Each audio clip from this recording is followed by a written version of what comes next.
Assalamualaikum warahmatullahi wabarakatuh. Alhamdulillahirabbil alamin. Wassalatu wassalamu ala asrofil anbiya'i wal mursalin sayyidina wa maulana Muhammadin wa ala alihi wa sahbihi ajmain. Salam rahayu, salam sejahtera untuk semuanya. Bersama saya Mbah Roto dengan mengulas kembali Quran ilmiah tinggi tentang metodologi metafisika tasawuf eksakta ilmiah. Jadi tidak mungkin orang yang belum berbaiat bisa melaksanakan ibadah karena alamnya sudah jelas berbeda. Manusia ada di alam dunia dan Tuhannya ada di ujung akhirat tertinggi. Hanya satu kemungkinannya untuk bisa menembus alam akhirat, agar bisa beribadah adaptasi di alam akhirat, yaitu mesti diawali dengan baiat. Sebagaimana yang tertulis di surat Al-Quran Ar-Rahman 33, ya masarul jinni wal insi istatatum antan kudun aktoris samawati wal arban tan kudu la tan kudu illa bisultan. Tidak ada satupun dari golongan jin dan manusia yang mampu menembus batasan penjuru langit dan bumi tanpa beserta dengan kekuatan Allah. Jadi tidak mungkin manusia bisa beribadah sampai di alam akhirat hingga di ujung akhirat tertinggi tanpa beserta dengan kekuatan Allah. Jika Allah itu Maha Nur, maka yang turun dari batas Allah Ta'ala adalah nurnya. Dengan begitu, kekuatan yang turun dari batas Allah Ta'ala adalah nur. Jika Allah itu mutlak, maka yang turun dari batas Allah Ta'ala adalah mutlak juga. Manusia di dunia yang relatif untuk bisa berhampir dengan Allah Ta'ala yang Maha Mutlak hanya satu, yaitu dengan mesti menggandeng unsur yang mutlak juga. Ini ilmu pasti, ini ilmu eksak. Relatif menuju mutlak mesti menggandeng dengan unsur mutlak. Tanpa menggandeng unsur mutlak sampai kapanpun tidak akan sampai. Dan nur ini pula sebagai alat pembaca alam-alam akhirat. Nah, bagaimana mungkin orang bisa beribadah menuju Allah Ta'ala di alam akhirat jika tidak tahu alat pembacanya? Nah, alat pembaca inilah yang disebut nur. Nur inilah yang disampaikan oleh Allah Ta'ala di As-Surah 52. Wa kadzalika auhayna ilaika ruham min amrina ma kunta tadri mal kitab walal iman walakin ja'alnahu nuran nahdi man nasya'u min ibadina wa innaka latahdi ila siratin mustaqim.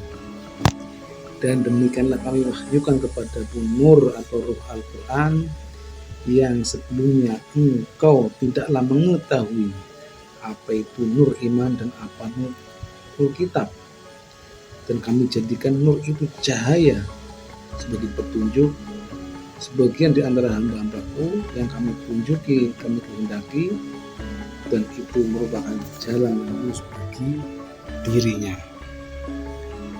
Nah, ini juga kriteria bagi orang-orang yang beriman, karena perintah untuk melaksanakan ibadah itu hanya ditujukan kepada orang yang beriman.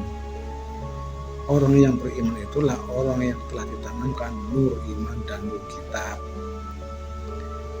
Makanya banyak orang beribadah tetapi tidak diawali dengan baiat, itu tidak ada hubungan dengan Allah Ta'ala.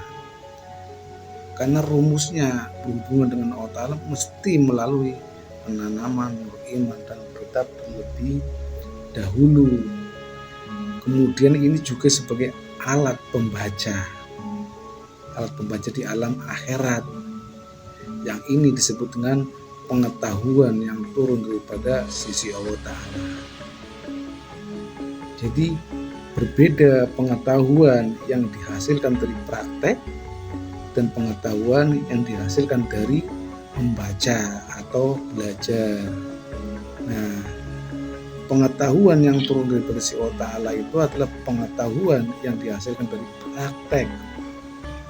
Nah, untuk bisa berpraktek dan mendapat pengetahuan itulah memerlukan alat pembaca kesadaran, yaitu nur iman dan nur kitab. Sedangkan untuk mendapat pengetahuan di alam dunia itu tidak mungkin bisa untuk menjangkau alam-alam akhirat, karena akal panca indera itu relatif terbatas. Jangankan untuk melampaui alam dunia, ketika orang tidur itu saja sudah tidak lagi dalam kesadaran sadarnya. Contohnya seorang guru matematika, dia pintar matematika, tambah kali hitung, kurang jumlah dan sebagainya. Ketika dia tertidur, kemudian ditanyalah guru itu, 4 kali 4 berapa, 5 kali 5 berapa, itu saya pastikan tidak akan bisa membalasnya atau menjawabnya. Sedangkan di alam tidurnya dia ada alam tersendiri, itu alam mimpi. Artinya ada alam lagi di bawah alam sadarnya. Artinya pengetahuan yang didapatkan dari alam sadarnya, alam akal jasmania, itu saja tidak mungkin bisa menjawab dengan berbeda alam kesadaran. Apalagi alam di atasnya sadar, alam dunia, yaitu alam akhirat, yang akal panca inderanya itu lumpuh karena jasmani itu baharu. Nah, untuk bisa beradaptasi di alam akhirat hanya dengan unsur yang kodim, yaitu unsur ruh. Nah, pelajaran ruh ini untuk mendapatkannya mesti diawali dengan penanaman nur iman dan nur kitab.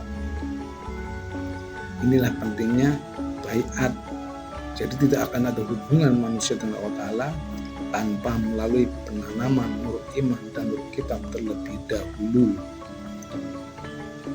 Yang nur ini bukan hanya sekedar untuk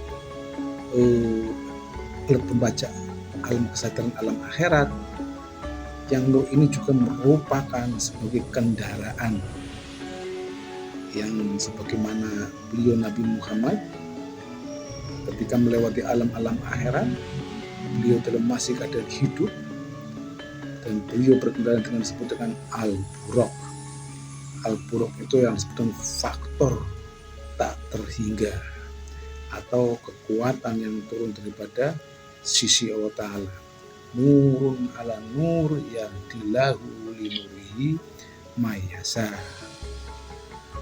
Allah menghampiri alam manusia memakai nur, dan nur itu ada pada seorang manusia yang dikehendakinya sebagai utusannya, sebagai tajallunya, kekasihnya Allah Ta'ala yang di dunia. Jadi jelas ya, sekolah di sini mesti harus diawali dengan baiat.